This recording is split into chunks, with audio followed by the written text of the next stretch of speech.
ក្បត់ក្រោយខ្នងទៀងដឹងថាចិត្តប្រុសស្នួនបលទាំងអង្គអូនដឹងតែចិត្តមិនព្រមគ្រប់គ្រាន់អ្នកក្រោយវិញនោះគេក៏ស្មងនឹងអូនស្រឡាញ់ហ៊ានបងសងខាតើឲ្យធ្វើមិនដេចទៅជួយប្រាប់ផងរៀមរាឲ្យធ្វើយ៉ាងណាទៅត្រូវបើចិត្តនៅស្មងប្រុសពេតែត្រូវវងវែងមួយពេលអូនសុំតើចិត្តស្មងអ្នកទាំងពីរព្រោះពេលនេះបងត្រូវឃ្លាតឆ្ងាយពីរូបអូននេះគឺអូនមិនល្អ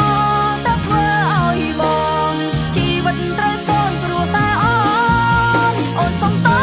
ចិត្តស្មងមកនឹងគេរឿងប៉ុន្មានអូនដឹងថាលើកលែងឲ្យអូនគ្រប់យ៉ាងអូនអរគុណទឹកចិត្តប្រងស្នួនស្មងថែបេះដូងដែលក្បត់ចិត្តបងក្រៀមមុន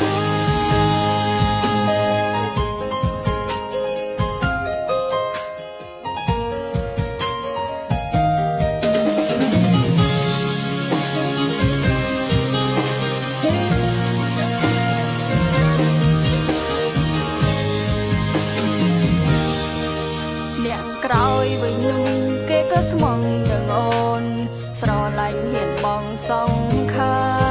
តើឲ្យធ្វើមិនដេចទៅជួយប្រាប់ផងរៀមរាឲ្យធ្វើយ៉ាងណាទើបត្រូវបើចិត្តនៅស្មងប្រុសពេ